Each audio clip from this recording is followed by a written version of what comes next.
sont à sous-nombre. Et Amadou Mame Diop, un expert, n'est-ce pas, quand il s'agit de dénombrer les nombres de voix, en 5 secondes, il va nous dire qu'il a compté 150, ou bien, comment dire, 104 voix pour. Ouais. Donc, il va y arriver. Mais après, ça va passer sans débat à l'Assemblée, ni dem seen yoon. Encore une fois, président Macky Sall, na xam ne ni il a rendez-vous avec l'histoire. Et on ne va pas oublier. Hitler, c'est un personnage de l'histoire. Mais aujourd'hui, am na geste yoo xamante ni même le salut nazi, quand tu le fais, lors de matchs de football ou d'occasion yi nga xamante ni day am ci àdduna bi, surtout sportif, mais Fatou, tu es sanctionné automatiquement. Donc tey l'histoire voudrait dañu bëgg a fàtte Hitler mais mënuñu fàtte Hitler. Mais quand on se souvient finalement de Hitler, n'est-ce pas, dañu koy en fait il est dénoté comme étant une personne bi nga xamante ni cruelle, qui a causé beaucoup de mal à l'humanité. Et que le président Macky Sall, je pense qu'il voudrait pas être quelqu'un bi nga xamante ni suba suñuy wax ci moom dañuy ne moom moo fi yàqoon lii ak lii ak lii ak lii. Moom si sous son magistère il y a eu plus de 70 morts et que ces 70 morts là n'ont pas obtenu justice et qu'on n'a jamais su ñan ñoo leen faat.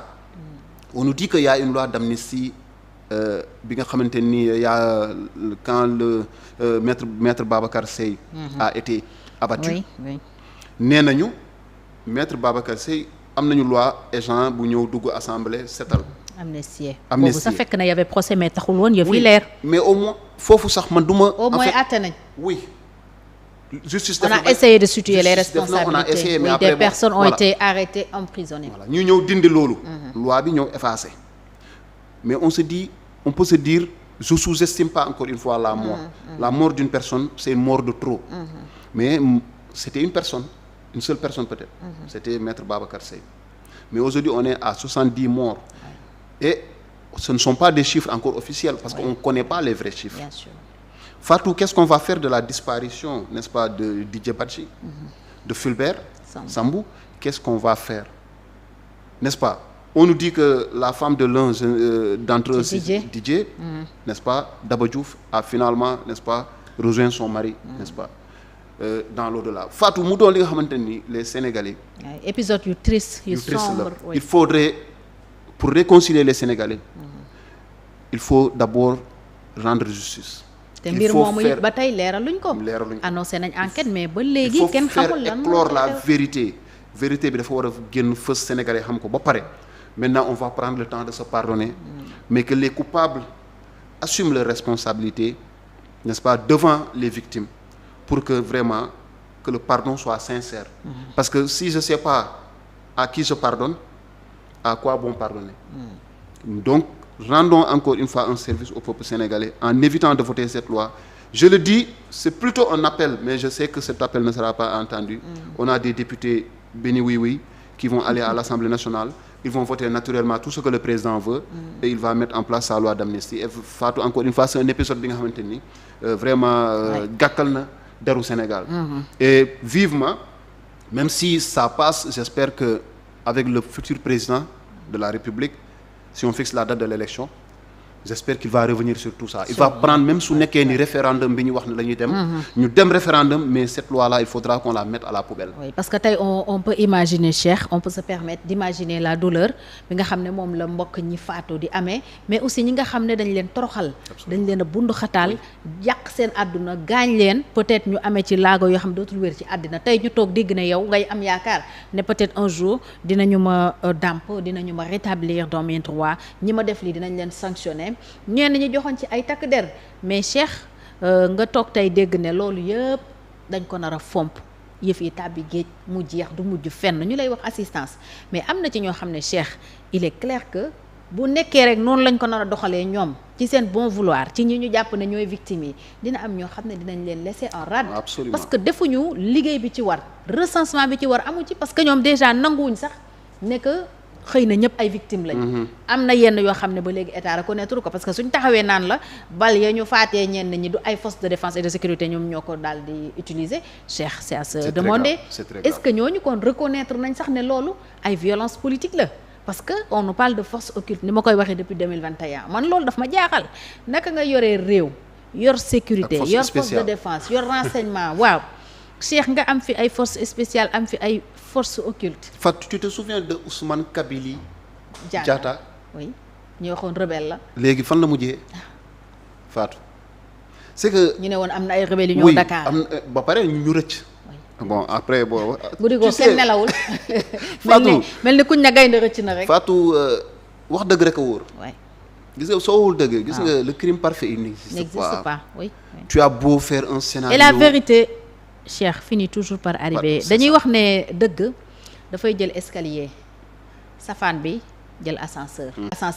Cheikh di nga yegg ba toog bi ne defaral la café te man du ma yegg si. absolument waaye gannaaw maa ngi ci escalier yi moom mu yéex mu gaaw dinaa ñëw dëgg noonu la mel. absolument voilà ay nar nag mun na koo jiitu ba yegg si ba toog ba lalu ñu naan àll ak a jekk mais dëgg moom mu yéex mu gaaw mi ngi ci escalier yi te dina yegg si. en tout cas dëgg de bu ñu koy xaar loolu mooy li am mais la vérité finit toujours par ñii ma gis nii. oui mais président de la république moo fi njëkk a toog ne détenu politique amul Sénégal. waaw mais tey dañuy wax détenu politique tey moom mooy libéré dindi les détenus politiques. Ouais. président moo ne torture amul ci prison sénégalaise. des détenus qui ont été libérés ont affirmé le contraire te gëmuma ne ils se sont passé le mot pour se dire waaye ñun ñëpp bu ñu génnee on va dire qu'on a été torturé j'y crois pas. Aïssata Tall Sall ministre de la justice ñu won ko ne ko am na de benn soxna bi nga xamante ni dañ ko jàpp policiers yi di ko maltraité les vidéos existent. mu minimiser donc ñooñu noonu ministre de la justice moo wax. ñu déglu ki nga xamante ni mooy Sidiki Kaba muy seetal les forces de l'ordre ki yor les forces de l'ordre ki yor la justice ki yor l'exécutif le président de la République ñoo ñëpp dañoo weddi mais Fatou dis-moi qui va faire la lumière sur ça.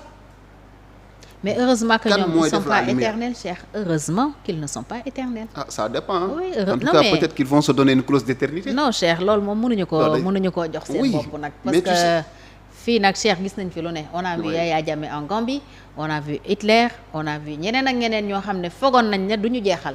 ils se sont tout permis ils s'étaient tout permis mais dem nañu tey alors on va avancer un peu pour wax ci conclusion dialogue bi président nee na lundi lay may audience ñi nga xam ne ñoo doon dialogué ñi jiite woon commission yi xam naa ak ñi doon liggéey en tout cas autour des conclusions def ak ñoom audience dalal leen palais bu ko defee ñu jébbal ko la tukkee ca dialogue ba lundi 4 mars. Donc on va encore grignoter des jours.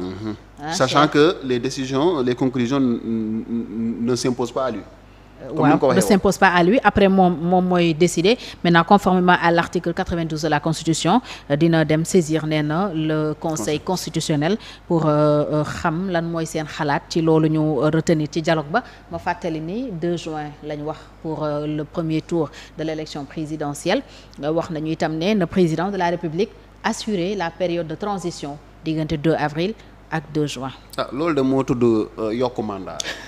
dëgg yàlla li assemblée defoon waaw moom lañ tëggaat yokk mandat beneen yoon vraiment dañoo wàññi délai yi et puis Fatou xam nga ce qui est marrant dans cette histoire là j'ai entendu Doudou Ka dire oui on a donné la date du 15 décembre mais il est possible d'organiser les élections au mois de juin je ne sais pas si tu as suivi ça dégg naa ko donc gis nga gars yi dañoo xàcc fu sori ñoom xam nañ li ñu bëgg ils ont visé la lune pour atterrir ci étoiles yi c'est ça dañoo ne bu ñu amul lii peut-être ñu am lii nañ laaj lu gën a bëri voilà comme ça suñ ko wàññee au moins on aura ça. Je te dis ils n'ont jamais été dans les dispositions de vouloir organiser l'élection avant le 2 avril. Le 2 avril.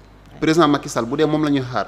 te li mu wax dafa leer président Macky Sall il n'a jamais dit qu'il va organiser les élections avant le 2 avril alors que Fatou conseil constitutionnel daf ko ne n'est-ce pas considérant 14 daf ko ne président organiser l'élection avant la fin de son mandat. te fin de son mandat c'est le 2. léegi du organiser élection ça veut dire moom li conseil constitutionnel wax du ko def en fait c'est ça la vérité et j'espère que les recours yi nga xamante ni les candidats déposé nañ ko au niveau du conseil constitutionnel j'espère que le conseil constitutionnel va se saisir de l'affaire et faire son travail et rendre encore une fois justice au peuple sénégalais je dis même pas aux candidats parce que vote bi les candidats moomu ñu ko jour élection bi du candidats yi ñoo ko moom c'est vrai c'est des acteurs mais c'est un rendez-vous bi nga xamante ni ça appartient au peuple sénégalais j'espère que le conseil va rendre justice au peuple sénégalais bu mënul contraindre président Macky Sall encore une fois moom na fixer élection na fixer date. D'aucuns me disent non ils peuvent pas fixer et cetera bon on va voir mais Fatou lii yëpp daf ñuy yóbbu ci mbir.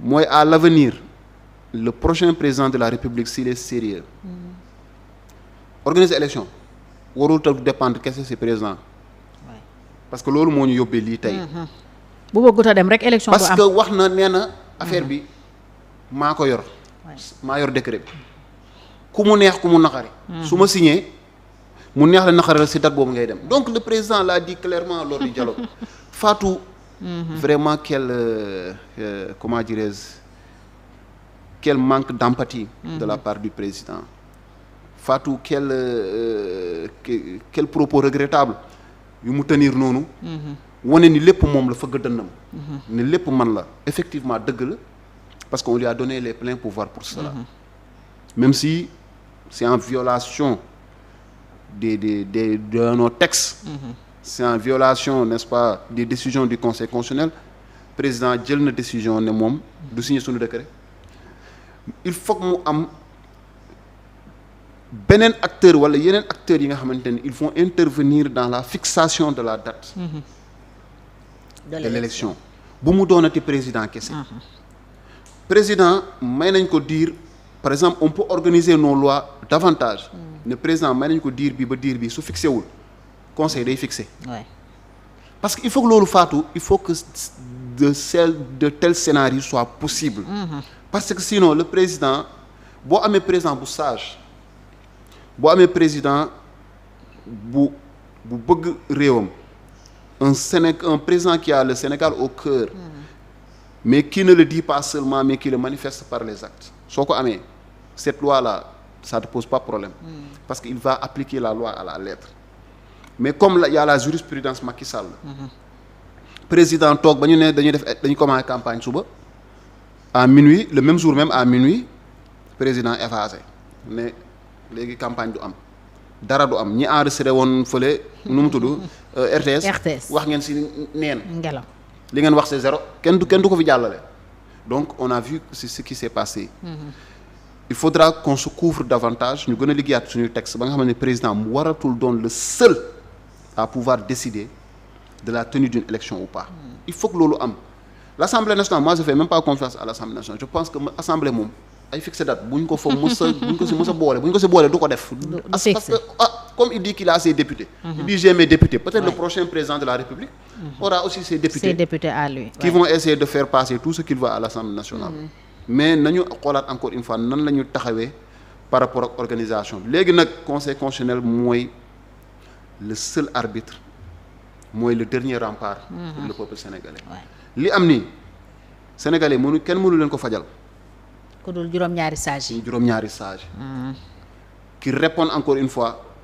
de leur nom lu waay di qu'il fasse valoir la sagesse voilà lu waay di woote na koy nuru on les appelle les 7 sages j'espère que c'est vrai et que encore une fois il faut rendre une décision bi nga xamante ni le peuple sénégalais en sortira vainqueur président Macky Sall bu dee dafa war a dem na dem parce que président Macky Sall day wax mel ni ku bëgg a dem mais bëggul dem xam nga nee na doy na sëkk mais là il veut assurer la transition il veut prolonger son mandat il est en train de toucher à ce qu'on appelle une clause d'éternité on a dit que n'est-ce pas au Sénégal il n'est plus possible de revenir sur la forme de la République ni sur la durée du mandat ni sur le nombre de mandats donc loolu on l'a dit de façon très claire dans la Constitution te président Macky Sall moo ko fa dugal ba pare ne dama ko tëj c'est verrouillé donc nga verrouillé ko ba pare aujourd'hui il fait sauter le verrou dugal ñu situation bi nga xamante ni encore une fois Fatou c'est une situation très très très regrettable